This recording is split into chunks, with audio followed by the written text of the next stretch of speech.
오늘 우리가 함께 나눠볼 이야기는요, 정말 내 맘대로 되는 게 하나도 없는 것 같은 세상에서 어떻게 마음의 평화를 찾을 수 있을까? 그에 대한 아주 오래됐지만 정말 강력한 해법이에요. 바로 공자가 말한 천명에 대한 이야기입니다. 자, 이런 질문으로 한번 시작해 볼까요? 아마 우리 모두 한 번쯤은 이런 생각해 봤을 거예요. 아니, 난 진짜 열심히 하는데 왜 이렇게 일이 안 풀리지? 왜 세상은 날 도와주기는커녕 자꾸만 벽에 부딪히게 만들까? 하고 말이죠. 사실 이 끝도 없는 좌절감이요, 어쩌면 되게 간단한 착각에서 시작된 걸지도 몰라요. 뭐냐면요, 바로 내 힘이 닿지 않는 영역. 그러니까 내가 어떻게 할 수 없는 일에까지 막 힘을 쓰려고 애쓰는 거죠. 혹시 우리 통제할 수 없는 걸 어떻게든 해보려다가 스스로를 지치게 만들고 있는 건 아닐까요? 근데 이게 뭐 오늘날 우리만의 고민은 아니에요.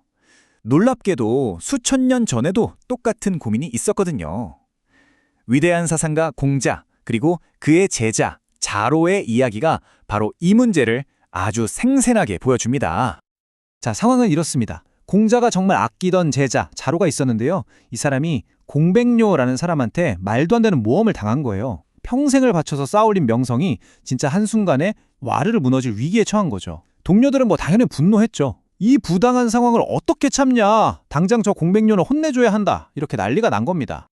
그런데 말이죠, 정말 신기하게도 모두가 이렇게 분노로 들끓고 있을 때 스승인 공자만은 놀랄 만큼 차분하고 평온했어요.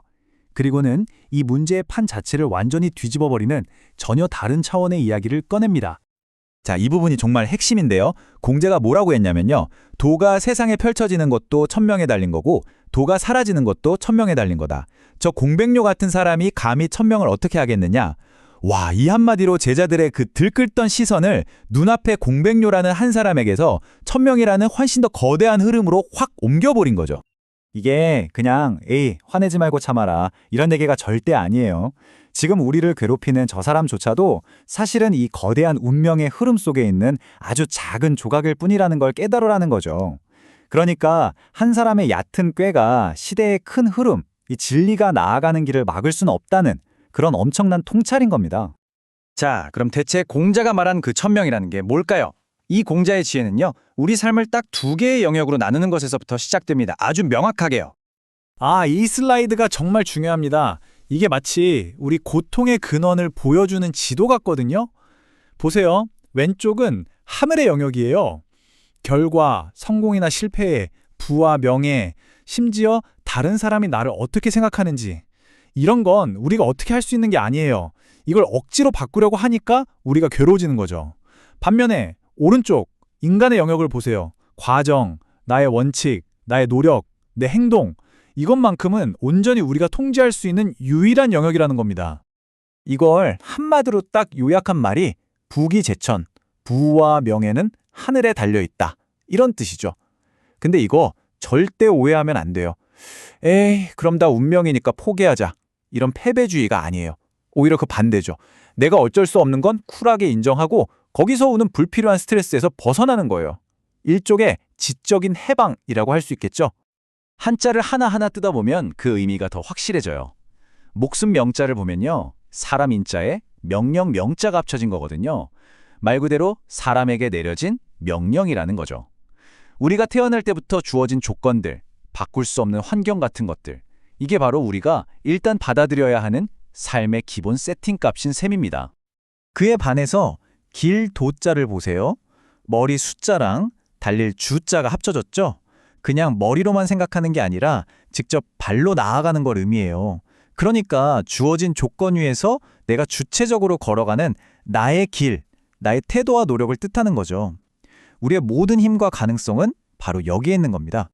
자, 좋습니다. 그럼 이 수천 년 전의 지혜를 이렇게 정신없이 돌아가는 오늘날 우리 일상에, 또 우리 일에 어떻게 써먹을 수 있을까요?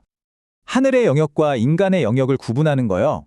이게 사실 요즘 자기계발에서 맨날 얘기하는 전략적 집중의 끝판왕이라고 할 수 있어요.